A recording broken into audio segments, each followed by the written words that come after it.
程沁爽快地放下了快餐盒和筷子，去给父亲拿来了一瓶好酒以及几个酒杯。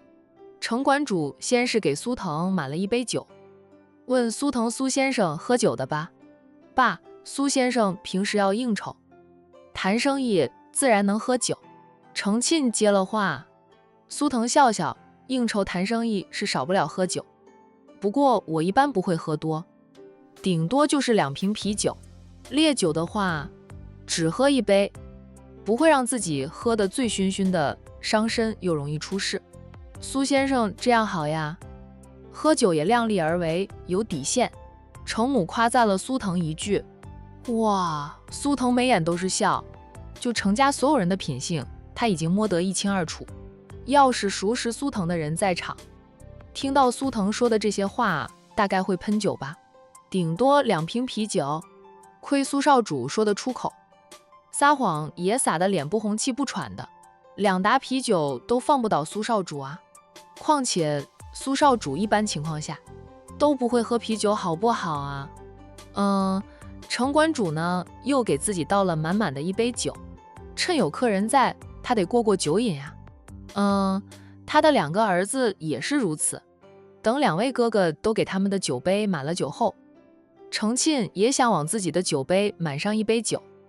端着最后一盘菜出来的程母，当即就碰了碰女儿，不让女儿喝酒，暗示女儿在苏腾面前要保持着好形象。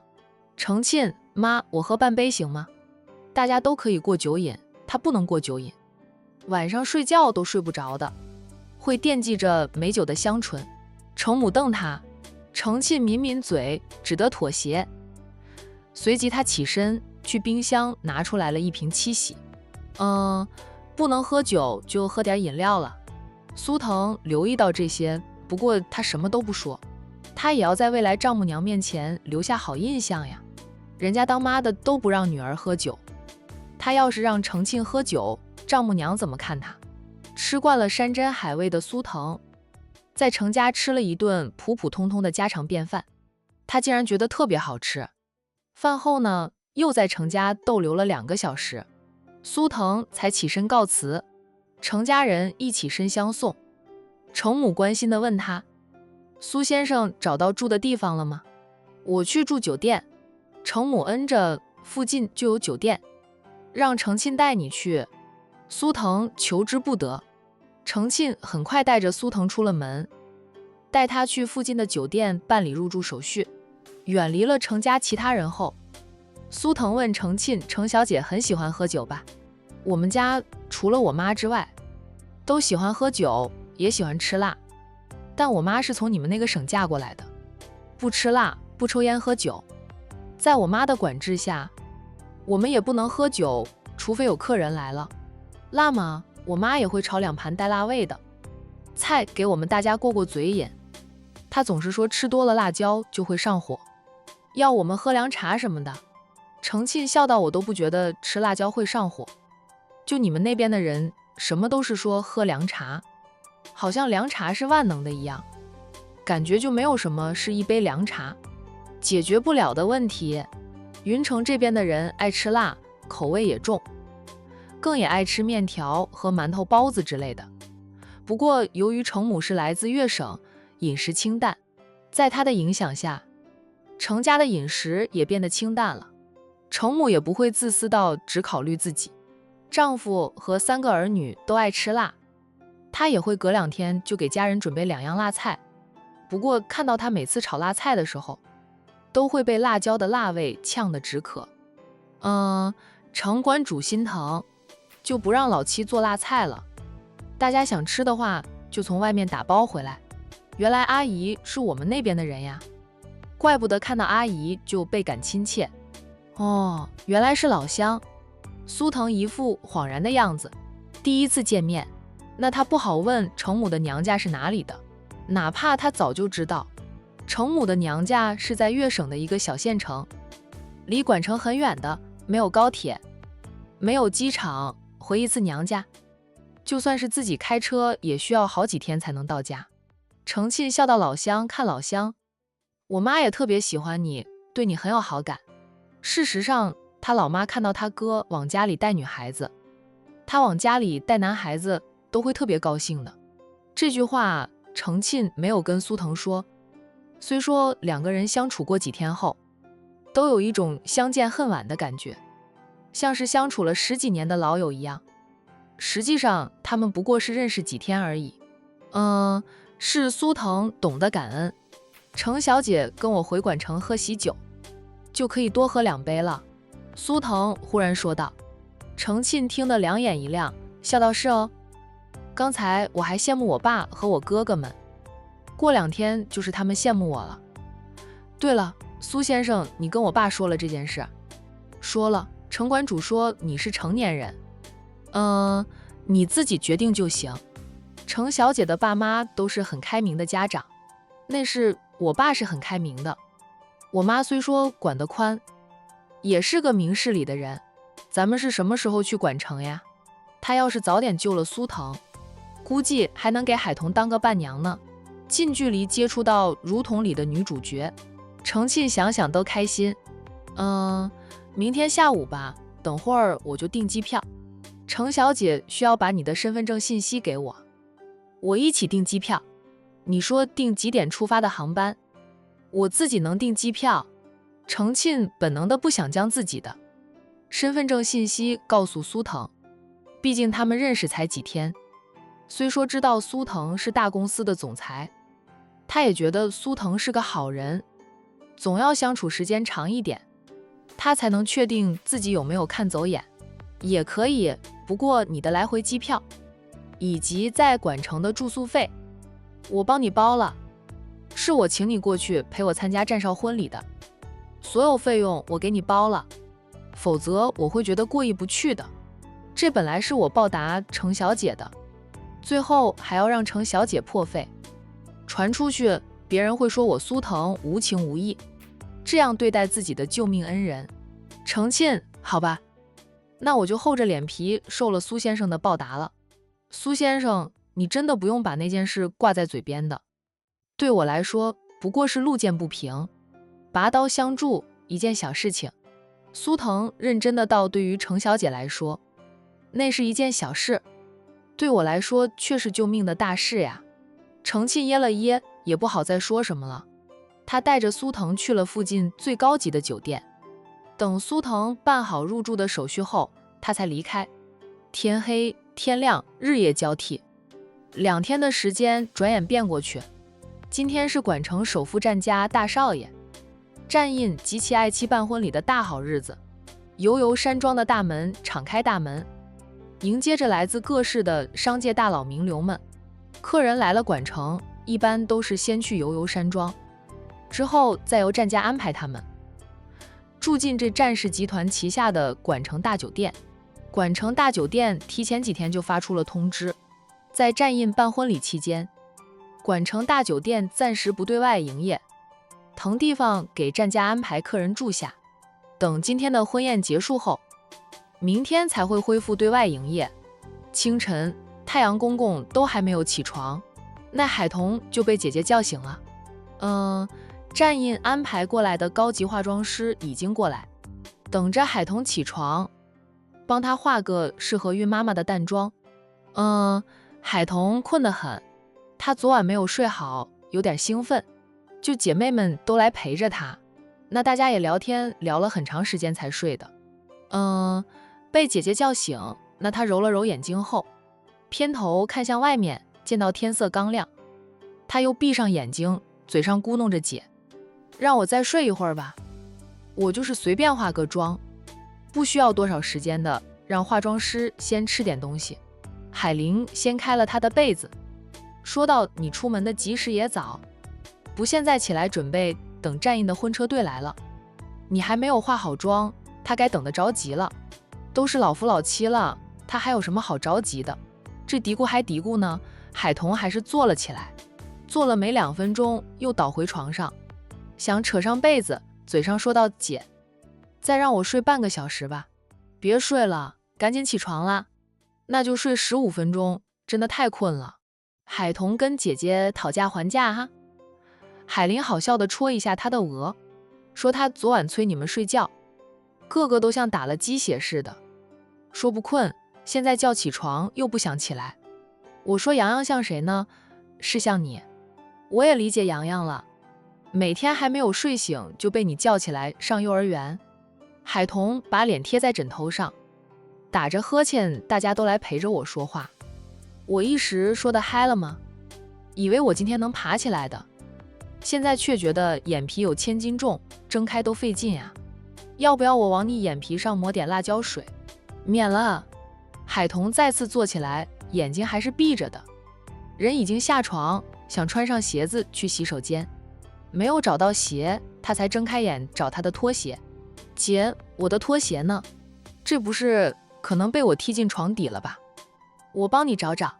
海玲蹲下身去瞄着床底，发现妹妹的拖鞋真被她踢进了床底，连忙拿鞋拿出来，睁着眼走路，别闭着眼睛的，小心碰撞到，特别要小心你的肚子，到时候婚宴上你也要注意点，人太多了，也有小孩子，别被他们碰撞到你的肚子。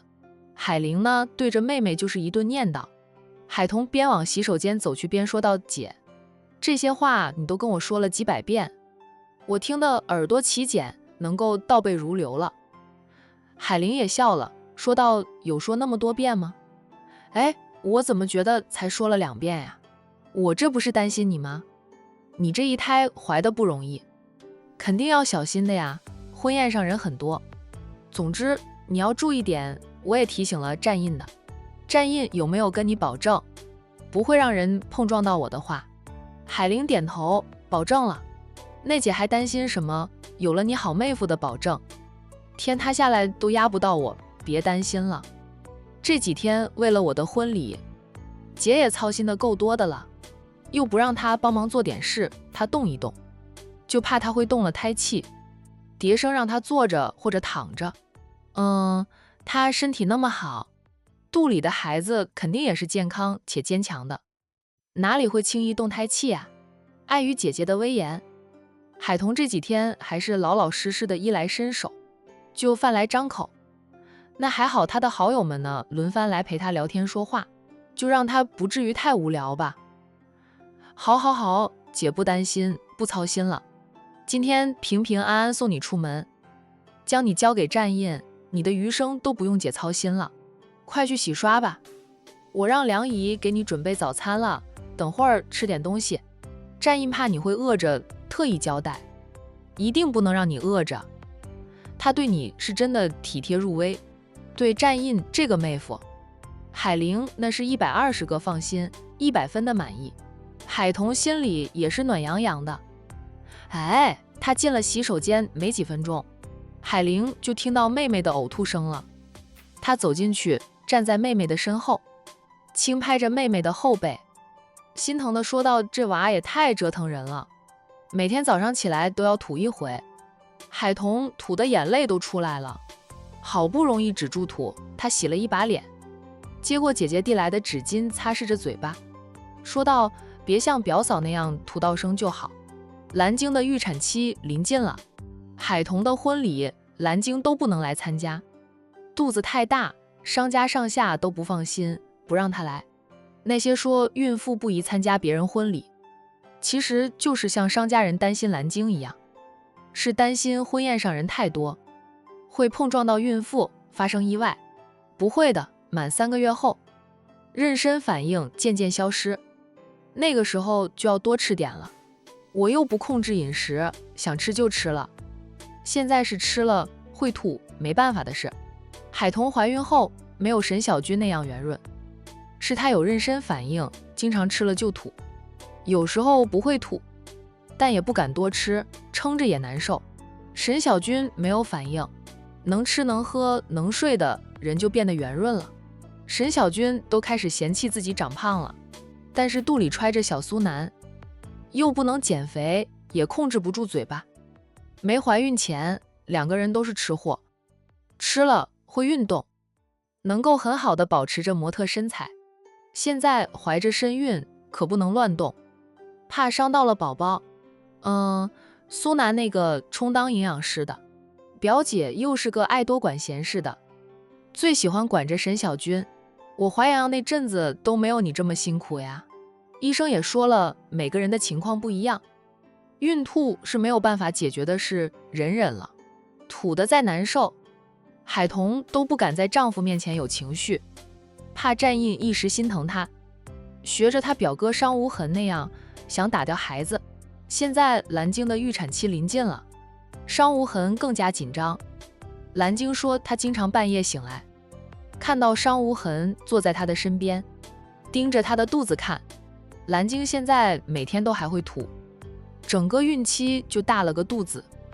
商无痕心疼坏了，天天都在念叨着，只生这一胎，打死他都不会让爱妻再生二胎的。他这样念叨，蓝晶就盼着能生个儿子，哪怕商无痕说更喜欢女儿，蓝晶还是盼生个儿子。商家家大业大，她希望能为丈夫生个儿子，将来继承家业。海童私底下对战印说自家表嫂好诚实，现在的人要是说盼儿子，就会被人说成重男轻女，多少人心里想要儿子，嘴上还得说喜欢闺女。他表嫂直截了当说就想要生儿子，多诚实呀！妈妈刚说到洋洋，姐妹俩就听到了洋洋的叫喊声。开始海玲还以为自己幻听了，因为天色还早，这个点换作平时，洋洋是叫都叫不起来的。听到第二声后，海童对姐姐说道：“姐，是洋洋的声音，她醒了。”海玲扭身走出洗手间，还真的看到儿子自己开门走了进来。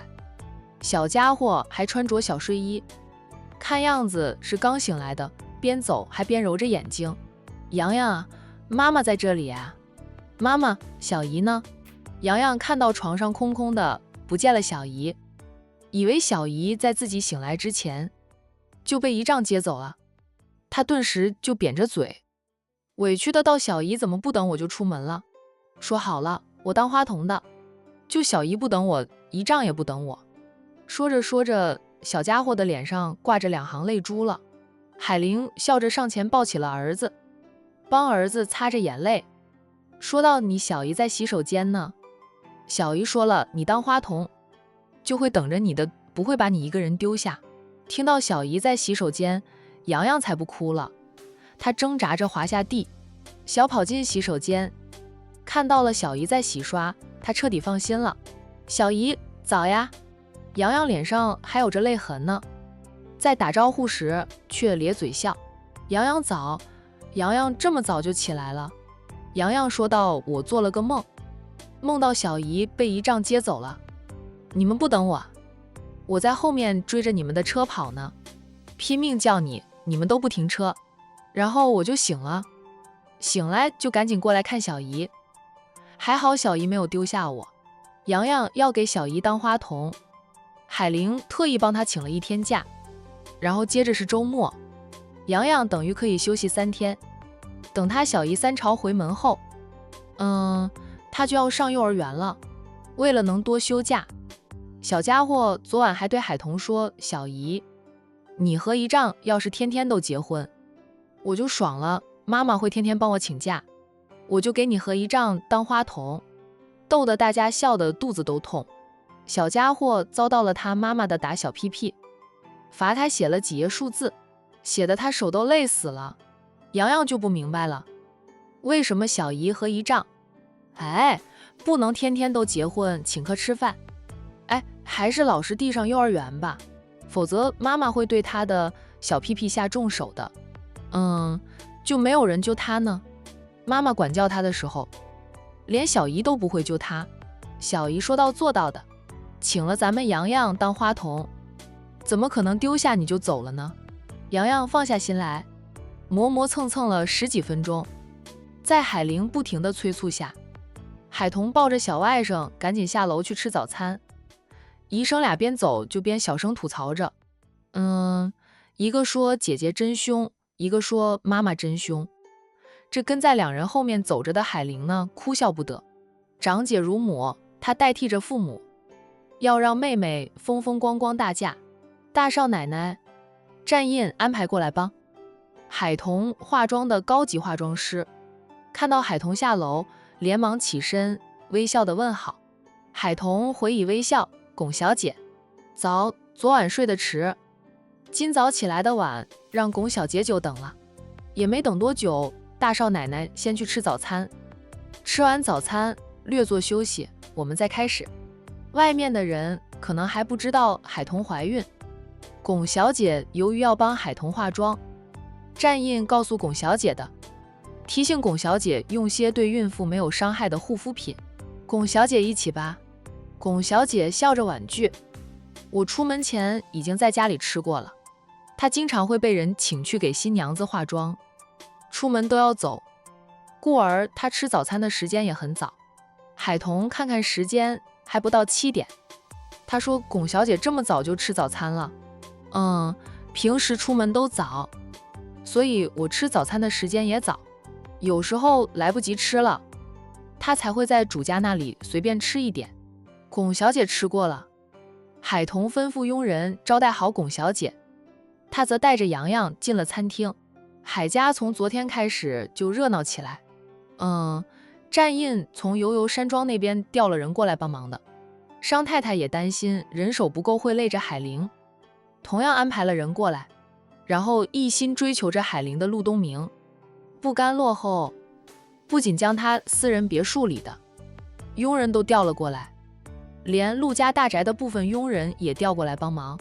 海玲就当个总指挥可以了，那其他事情有人去做。海彤刚进餐厅，给她当伴娘的商小飞来了。除了商小飞，还有几位名门千金受邀给海彤当伴娘的。商小飞在海家门口遇到了那几位名门千金，那便一起进来。伴娘团的礼服都放在海家这边，等着海彤出门当天再换上的。那化妆则是他们自己化妆。那与此同时的海家村，海家所有人都聚在海老头夫妻俩住的房子里。这栋房子也是海彤姐妹俩争回来的父母遗产。那等到海老头夫妻200年之后，这栋房子就交还给海彤姐妹俩。海家其他人自愿放弃继承两老的份额。其实海彤姐妹俩现在都不愁没地方住了，但这栋房子是他们的，父母一手建造起来的，一家人在这里生活过。回到这里，总会想起父母还活着时的情景。这是姐妹俩回忆之地，也是他们俩极力想守住有父母影子的家。哪怕他们不会回来住，好歹以后回村的时候能有个落脚之地，说明他们还有家的。爷爷，你说句话，我们要不要去参加海彤的婚礼？这海志明问着爷爷。不等爷爷说话，海志钦就哼哼着爷爷奶奶去没问题。海彤姐不会赶爷奶出来，你们去了就不知道会不会被赶了。海志明瞪了小堂弟2眼，说道，怎么说，我们也是他的娘家人。海志钦还是哼哼的，海彤姐可不需要咱们这些娘家人给她撑腰呢。他们是想着事情过去了那么长时间，或许海彤气消了，可以借着婚礼之机缓和与海彤姐妹俩的关系，不敢说能沾点福气，至少能让他们顶着战家亲戚的身份，从别人那里谋点好处呀。看看能不能让他们海家重回巅峰。大家都看着海老头，等着他做决定。要不是海彤姐妹俩多少还给爷爷一点面子，他们也不用老头子拿主意，直接就去了战家喝喜酒。战少和海彤的婚礼在数天前，经娱记报道就传得整个管城都知道的了。想来那婚礼会是空前的盛大，这海家人都想去见见真正的大世面。海彤的伯娘和婶婶们更是想着去了婚宴现场，不仅能吃到山珍海味，走的时候还能打包呢。反正海彤姐妹俩就不在乎他们这些娘家人，那他们也不用管丢不丢脸的事，吃了再说，打包了再说呀。只是海彤姐妹俩也够狠，以前的事闹到最后是他们吃了大亏，元气大伤后至今都还没有恢复过来，那还是人家手下留情了，没有让他们倾家荡产，妻离子散。老头子，你什么意见？那海老太也问着老伴儿。深思了良久的海老头又抽了几口水烟后，说道：“海童没有请我们，谁都不要去。他并不想和我们和好，也好不了啦。房子给他们住，房租给他夫妻俩养老，那都是碍于律法，也是海童当初让他们帮忙给他们的回报。那并不代表海童姐妹俩就原谅了他们。不要说过去了那么多年，还计较那么多，太小气之类的话。未经他人苦，莫劝人为善。海童姐妹俩经历过的伤痛，不是轻飘飘几句话就能过去的。他们这辈子都忘不了失去父母时的痛苦，被赶出家门的无助及绝望。海老头现在也是悔不当初啊，特别是老夫妻需要儿女们养老的时候，一个个都往外推，明明有钱，也舍不得给他们生活费。房子建得那么漂亮，也没有他们两老的一间房。他们拿了老三夫妻俩用命换来的钱，帮衬了其他儿女，到头来还是老三的。女儿给了他们房子安身，给了他们生活费，让他们不至于饿着。很可笑，也很可悲。也不知道是谁说的，父母最疼爱的孩子，往往是最不孝顺的，最不懂得感恩的。父母最不喜欢的孩子反而孝顺。那海老头算是体会到了。还好他夫妻俩现在还能生活自理，以后不能生活自理了，还不知道儿女们会怎么对他们呢。如今在对待参不参加海童婚礼这件事上，海老头便特别的谨慎。海童不邀请他们大家过去喝喜酒，他们就不能去，别在人家的大喜日子里给人家添堵。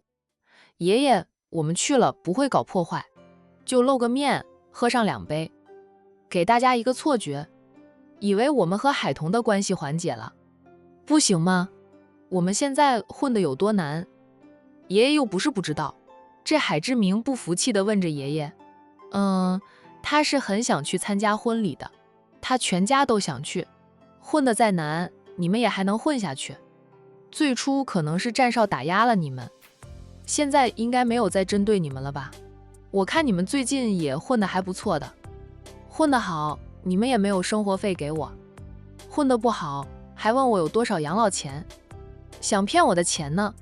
海老头瞪了海志明2眼后，说道：“反正我和你们奶奶是不会去的，你们要是不怕死的，可以不请自去，脚长在你们身上，你们想去哪里就去哪里，我又没有绑住你们的脚。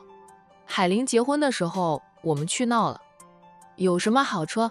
没得到好处，反而让他们更加怨恨我们。种下的因，后来我们都尝到了果呀。海童嫁的可是首富家的大少爷，不是海玲那个没用的前夫。人家战少有什么手段，你们没尝过？一通电话就能让你们都灰头灰脸的回农村，提前过退休生活啦。”众人顿时不敢说话了。老头子不去啊，他们自然也不敢去啊，去了讨不到好处，反而加深了与那对姐妹俩的矛盾。那海志清就能猜到是这个结果。他海童姐牛逼哄哄的，反正他是不敢去招惹的。海童姐一脚就能把他踹到角落去，都不知道海玲姐是怎么想的。他们以前生活那样紧张，海玲姐都还花钱让海童姐去学功夫。都散了吧，该干嘛干嘛去。今天是好日子，但不是你们的好日子。海老头催着儿女们离开，不要再想着前往战家喝喜酒的事。众人气呼呼地散去。等大家都走后，海老太问着老头子：“我们是海童的亲爷爷奶奶，那去了婚礼现场，难道还真会把我们赶出来？红事不请不到，白事不请自来。”海老太撇撇嘴说道：“那姐妹俩也是狠心的，听说海玲现在都住着大别墅了，也有车子，才1年时间，就有房有车，还有2家餐厅，日进斗金，还不是傍了海童嫁入豪门的福，日子过得那样富贵，也不知道帮帮堂兄弟们，以后她若是受到婆家欺负，没有娘家人帮她出头，她就知道哭了。”海老头说着老妻，经历了那么多，你还没有看透？从你生病后，他们哪家舍得出钱给你治病？也是我糊涂，被他们一挑唆，就去找海彤姐妹俩要钱，那导致本来就不好的关系变得更差，咱们的存款几乎都掏光了。你现在每天都还要吃营养补身体，隔段时间还要去医院复查，看看有没有复发，那都是要钱的。他们哪个给钱了呀？女儿们觉得咱们家产给了儿子，理应由儿子们养老。来看望我们的时候，顶多就是买点吃的喝的过来，给钱也就给个200-300。现在物价高，给个200-300能顶什么用？儿子们则是觉得我们俩还能动，以为我们还有很多的存款。长子不出，幼子也不出钱，开口问老大要点钱，他说他都是靠儿女们养了，哪有钱养咱们？他们反过来还想掏咱们为数不多的养老钱了。我们现在住的房子是老三夫妻俩的，不过是仗着生了老三一场，才能分到他留下来的房子有个住处。每个月的生活费虽说是儿女们出的，却是海彤要求他们交出来的房租钱。如果没有海彤的逼迫，他们一分都不会给。说到底，我们俩现在是靠着海彤姐妹俩养老，人老了得认命，认清现实，不要再做无谓的挣扎了呀。海老太张张嘴想反驳，却又无法反驳。老头子说的都是事实，你也别怪人家心狠。10几年前，我们对2个孙女儿做得更狠，当年我们咋就这么心狠呢？怎么说也是咱们的亲生孙女儿呀，儿子儿媳妇都没有了，留下2个未成年的亲孙女，我们咋就能狠心地赶他们走，霸占他们家的家产呢？说着说着，海老头抹了抹眼睛，眼里的泪水那是悔恨的泪。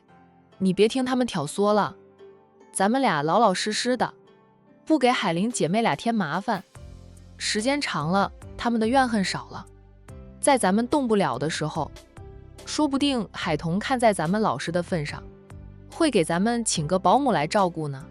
反正在海彤他们回来争这栋房子的时候，儿孙们的嘴脸我就看透了，不抱希望了呀。这人呀，老了就是遭人嫌弃啊，希望他们老了之后不要遭人嫌弃才好。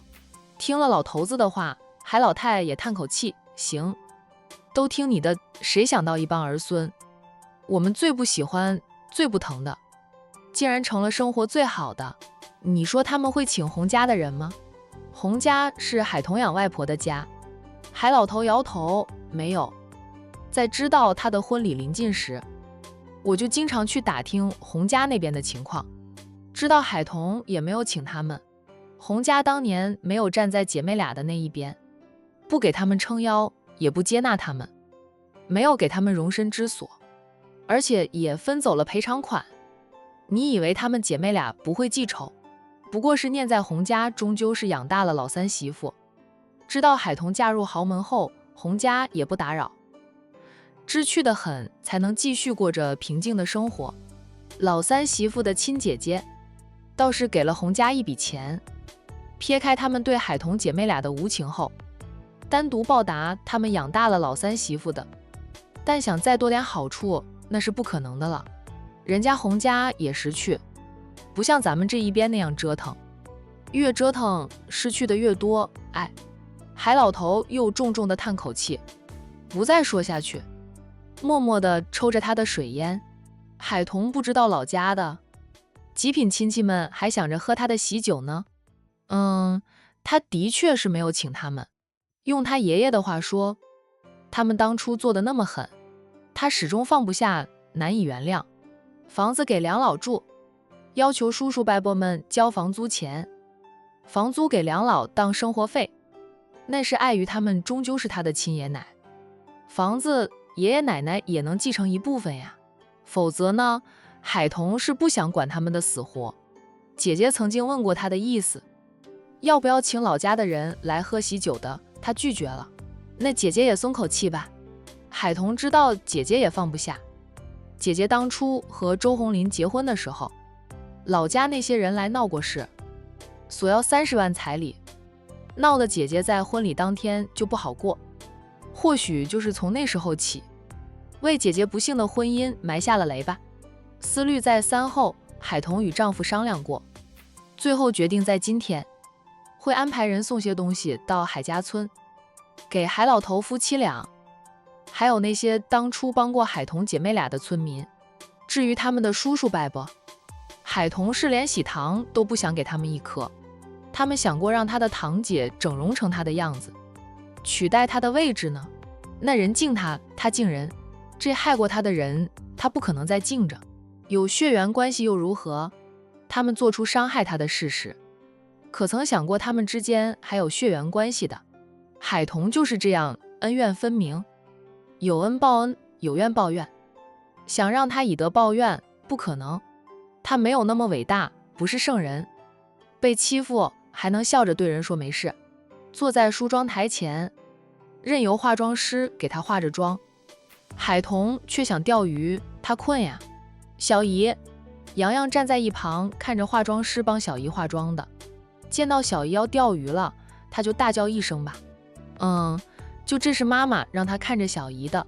海彤睁开眼，洋洋说道：小姨，姨丈再来的路上了，你可不能睡着。化妆师笑道：我给很多新娘子化过妆，你小姨是我见过第一个在化着妆在打瞌睡的新娘子。海彤不好意思的道：我容易犯困，让龚小姐见笑了。理解的，你没睡好，战少估计也没睡好，他没睡好也神采奕奕的，平时纠缠他到半宿时，他就困得要命，他还兴致高昂，要不是他的身体吃不消，他还想试试他能不能一夜7次郎呢。人逢喜事精神爽吗？大少奶奶是刚怀孕，是容易犯困的，正常休息的情况下，海彤都是睡，更不要说昨晚睡的时间不够了，不知道要多久才不会是睡。龚小姐说道：我怀孕的时候，孕早期也是天天想睡，老是觉得睡不够，想睡个天昏地暗，后面就好了。我现在也是那想睡个地老天荒。海彤又打了个呵欠。洋洋问小姨：小姨，你要吃辣椒吗？她从裤兜里摸出了一小把的辣椒，指天椒。小家伙还说：小姨，这辣椒好辣。我也困，吃一口，辣的我都哭了，然后就不困了。几个伴娘以及化妆师都笑了起来。商小飞一把抱起可爱的小家伙，问他：你去哪里要来的辣椒？我进厨房里拿的，里面有很多，我就抓了一把。那是谁告诉你困了就吃辣椒提神的？